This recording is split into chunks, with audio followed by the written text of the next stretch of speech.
y 3. Dios le bendiga. De nuevo estoy con ustedes.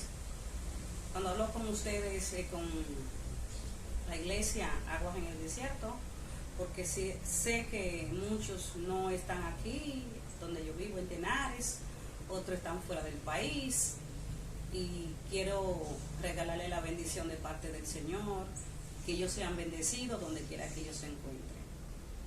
Quiero en esta tarde compartir otro mensaje que la iglesia necesita, porque como no nos estamos congregando, pero estamos congregados en el Espíritu. Y sé que estamos en contacto, y así espero que sigamos en contacto hasta que Cristo venga. Quiero compartir con ustedes un tema muy importante que el Señor me ha regalado. Y el tema de esta tarde, vuelve a casa. Y ese tema me tiene un poquito contenta, porque es bonito. Y nada más no es a mí que vuelvan a casa, sino a otros padres, a otros pastores, a otras personas que quieran que su familia, que sus hijos vuelvan a casa. Porque muchos se han ido y están fuera de la casa. El deseo de cada padre es que los hijos vuelvan a casa, sano y salvo. Quisiera compartir un verso bíblico que tiene que ver mucho con que vuelva a casa. Y ese texto que voy a compartir con ustedes se encuentra en Marcos, su capítulo 5, su verso 19. Y estas palabras dice así: mas Jesús no se lo permitió, sino que le dijo: vete a tu casa y a los tuyos y cuéntale cuán grandes cosas el Señor ha hecho contigo y cómo ha tenido misericordia de ti. El 20 dice: y se fue y comenzó a publicar en Decápolis cuán grandes cosas había hecho Jesús con él, y todos se maravillaron. Esa historia es viejísima y es clara, pero el Señor me ha dado una interpretación preciosa. Cuando Él me dio el tema que me dice, vuelve a casa, yo le decía: Señor, ¿dónde me apoyo? ¿Dónde yo puedo conseguir la palabra que me apoye más o menos a lo que tú me has dado? Porque el Señor a quien manda prepara y no deja a uno en vergüenza. Esas son de las cosas que a mí me han afirmado más y más y más, porque cuando en mi mente aparece un tema, enseguida el Señor me da la porción de las palabras donde me apoya lo que Él me ha dado.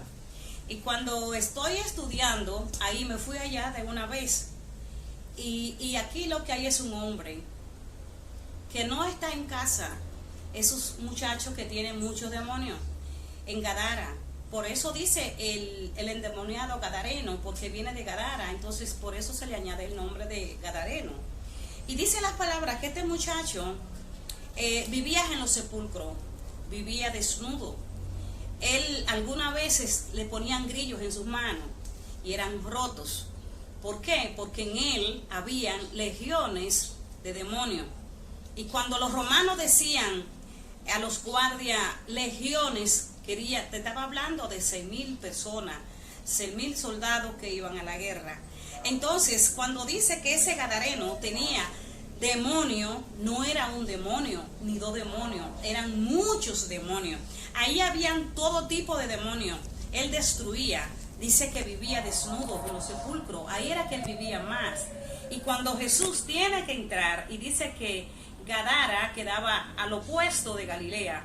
Entonces, cuando dice que Jesús llegó allí, que se desmontó de la barca, dice que ese demonio también fue al encuentro con Jesús. Y esos demonios sabían quién era Jesús, porque ellos le decían que no le hicieran daño. Y no era él quien hablaba, eran los demonios. Y los demonios conocen bien a Dios, a Jesús. Y le dijo que no le hiciera daño y que le permitiera otra cosa, que no fuera a sacarlo y quedarse locos en la ciudad. Él le pidió que lo llevaras a los cerdos. Dice que habían muchos cerdos, más de 1,000 cerdos había. Y esas son de las cosas que cuando nosotros llegamos a Cristo, estamos cargados de demonios. estamos llenos con todo tipo de inmundicia que un humano pueda tener. Ahí están los deseos de las carnes. Entonces los deseos de las carnes es todo lo contrario a los deseos de Dios, de Cristo, del Espíritu Santo.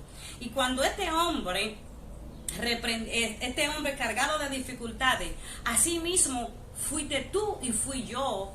Antes de conocer a mi Cristo, estaba cargada de demonios y no lo sabía, ni lo entendía. Tal vez tu padre te corregían, tal vez mi padre me corregían, y nosotros, como éramos jóvenes, no entendíamos nada, pero estábamos cargados de demonios, de desobediencia, de ira, de orgullo, y de todas estas cosas son los demonios que ahora mismo están persiguiendo a las personas, a los humanos.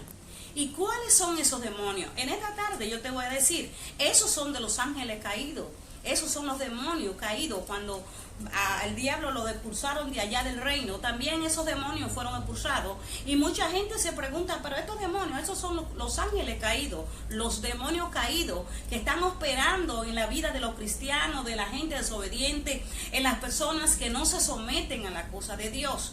Y por eso en esta tarde, tal vez tú te has ido de casa. Si te has ido de casa, vuelve a casa en esta tarde, vuelve a tu iglesia, vuelve a tu padre, que tu padre y tu madre y Dios te están esperando. Hay un ejemplo del hijo pródigo. El hijo pródigo pidió lo que él no se había ganado. Pidió su herencia, le pertenecía, pero su padre estaba vivo. Y su padre no hizo nada y le entregó lo que él le pedía. Él se fue y malgastó todo lo que le había dado. Pero después que estabas allí, él se acordó y sabía que le había fallado. Entonces él dijo, ahí en su corazón dijo, iré a mi padre y le diré a mi padre, he pecado contra el cielo y contra ti. Y no soy digno de que tú me llames tu hijo, sino trátame como un jornalero. ¿Y quién dijo que nuestro Señor Jesucristo, cuando nosotros nos humillamos a Él, nosotros tenemos que hacer eso? Solamente es humillarnos y traer a la mente lo que debo decirle a mi padre, perdóname. Y su padre oraba por él y esperaba por él, y siempre se mantenía en la puerta esperando de que su hijo desobediente volviera, porque padre es padre, madre es madre, Dios es Dios, y Dios tiene mejor amor que el padre y el madre, porque hay cosas que nosotros no podamos dársela a los hijos, pero Dios sí puede dárnoslo, porque Él es el dueño de todo. Entonces, este endemoniado lo que necesitaba era que Jesús llegara donde él estaba. Y casualmente, él llegó allí y él aceptó sacar esos demonios que habían ahí. Y Dios y Jesús hizo el trabajo en este hombre endemoniado. Pero cuando este hombre hace el trabajo, que ya es libre, que su cadena, ya no hay que poner cadena, dice las palabras que cuando esto sucedió, entonces el hombre apareció con ropa, apareció con su mente bien. Y la gente que pudo ver, corría para ver ese milagro. Pero ¿sabe qué pasó? Los dueños de los cerdos no se pusieron contentos porque era su ganancia. Entonces les permitieron, le decían que le dijeran a él que se fuera a Jesús. Y Jesús dice que cogió su barca y que regresó de nuevo a donde él iba. Pero aquel muchacho que ya no es endemoniado, entendió que ya él fue libre. Él entendía que tenía que agradecer. Él entendía que tenía que seguir esparciendo estas palabras. Él estaba agradecido por el trabajo que ya Jesús había hecho. Y en esta tarde, ¿por qué tú no vuelves y te reconcilias con tu Dios en la iglesia que tú pertenecías? A donde tú estés, ve, reconcíliate con tu amigo. Donde quiera que tú te encuentres ahora, reconcíliate con tu esposa, reconcíliate con tu hermano y haz la paz para que tú puedas sentir alegría, gozo, paz, paciencia, bondad, benignidad. Entonces, cuando tú aceptes al Señor, las raíces de amargura que tú tenías y que tienes y todavía no lo has aceptado, van a desaparecer. Entonces que tú vas a quedar en las cabales y vas a decir, pero verdaderamente que yo estaba equivocado. Estaba enfermo, no lo sabía por qué. Porque los demonios que ahora mismo operan están castigando a la humanidad. Y el Señor en esta tarde te dice, vete a casa. Aquel muchacho quería seguir a Jesús, quería montarse en la barca. Jesús no se lo permitió. Jesús le dijo, quédate en casa, quédate en tu casa, para que le testifique y le dé a entender que tú de verdad has cambiado, que ya en ti no hay demonio, ahora en ti está el amor de Dios, en ti hay un cambio de vida. Eso es lo que el Señor quiere. No es que te convierta, no es que te vayas para otra iglesia, no es que te vayas a otro pueblo, a otro país, no. Predícale a tu familia y que tu familia entienda que verdaderamente tú eres el siervo de Dios y que verdaderamente tu vida ha cambiado y que verdaderamente tú te encontraste con Jesús y que verdaderamente el Espíritu Santo vive en ti. Donde vivían los demonios, ahora vive el Espíritu Santo y ya tú eres una nueva persona. Y este lugar que él dice que fue a predicarme, en el 20 dice, y se fue y comenzó a publicar en Decápolis. Decápolis eran 10 ciudades cerca, como ahí un caserío cerca. Y él fue corriendo, y él fue y le anunció, y él fue y le dijo lo que había sucedido. Es una sorpresa. Nada más no fue la mujer samaritana que corrió, también este muchacho, después que fue libre, también él corrió a la ciudad. En esta tarde también yo te digo a ti que vas a oír este mensaje, también corre a casa, vuelve a casa, humíllate, ve a tu casa y acepta lo que el Señor va a hacer contigo. No le ayude a Dios porque Él sabe cuál es tu necesidad. Entonces tu testimonio te vas a ayudar mucho, te vas a ayudar a que tu testimonio puedas avanzar. Y el pueblo pueda saber quién era tú, que era el borracho, el drogadicto, el fornicario, el adúltero, el loco que andabas en las calles voceando, fumando, pellizcando.